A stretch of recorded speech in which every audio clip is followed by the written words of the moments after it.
On se marie en juin 2026 et je vous partage tous nos préparatifs. Bienvenue dans Wedding Wednesday. Aujourd'hui, on va continuer de parler des lieux de réception et plus particulièrement ceux qu'on a visités mais pas choisis et pourquoi on ne les a pas choisis, et on va se concentrer sur la région du sud de la France. On commence par le premier qu'on a visité en septembre de l'année dernière, donc 2024, qui est le parc Mougins. Comme son nom l'indique, il est situé à Mougins. Ce qu'on a adoré dans ce lieu, c'est ses espaces extérieurs. Il y a plusieurs ambiances différentes. Il y a un magnifique plan d'eau qui est le cadre parfait pour faire une cérémonie laïque. Il était dans notre budget et les espaces intérieurs étaient très beaux aussi, ce qui était important pour nous au cas où il pleuvait, pour avoir un plan B qui soit quand même esthétique. Mais malheureusement, on l'a pas choisi pour la simple et bonne raison qu'il n'y avait pas d'hébergement possible sur place, donc il fallait prendre des hébergements en extérieur. Et aussi, ce qui nous dérangeait un peu, c'est que même si on était dans le sud et proche de la mer, il n'y avait pas de vue mer, et pour nous, quitte à se marier dans le sud, autant avoir une vue mer. Le deuxième lieu qu'on a visité, c'était le château de Castellarras à Mouansartou. J'ai adoré le style médiéval. Comme on est sur les hauteurs de Cannes, on a une vue absolument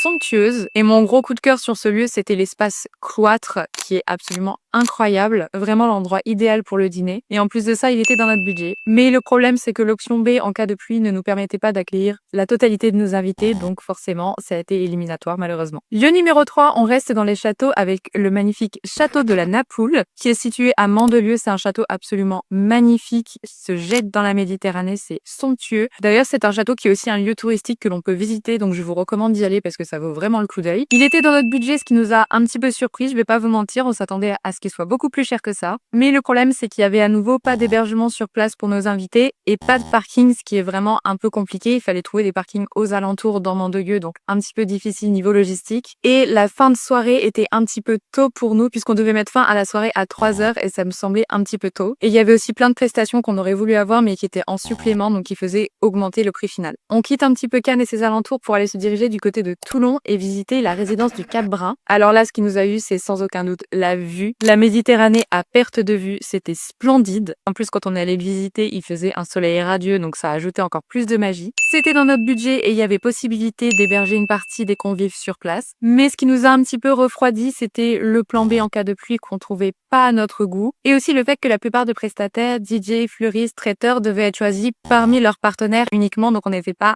si libre que ça sur le choix des prestataires, et pour moi, c'était un gros frein. Mais par contre, c'est quelque chose qui peut tout à fait convenir aux personnes qui veulent être guidées dans le choix de leurs prestataires. Je pense qu'il y a beaucoup de gens qui apprécient le fait d'avoir une liste restreinte, mais nous, c'était pas notre cas. Pas très loin du Cap Brun, direction hier pour aller visiter Castelbay, qui était clairement mon lieu coup de cœur. Quand je l'ai vu en photo, je me suis dit ok, c'est somptueux, et j'ai pas été déçue parce que c'est tout aussi beau en vrai. L'emplacement est magnifique, une vue splendide, l'architecture est incroyable, énormément d'espaces différents, donc c'est très modulable au niveau de la réception, du cocktail, de la cérémonie. Il y avait beaucoup de choses qui étaient incluses aussi déjà dedans, donc ça c'est quand même pratique. Le problème, c'est qu'il était largement au-dessus de notre budget pour une seule journée, et nous, ce qu'on voulait faire, c'était avoir une première journée et ensuite le lendemain pour faire un brunch. Et du coup, si on voulait le lendemain, il fallait payer une journée complète supplémentaire. Donc clairement, c'était complètement hors budget pour nous. On arrive dans les deux derniers et donc nos deux préférés pour le sud de la France. Le premier, c'est la Bastide du Roi à Antibes. Et alors là, c'est époustouflant de beauté. Les jardins sont somptueux, les espaces pour les cérémonies laïques magnifiques aussi. Il y avait la possibilité de loger une partie des convives sur place, un parking immense. Le plan B couvert était très joli aussi.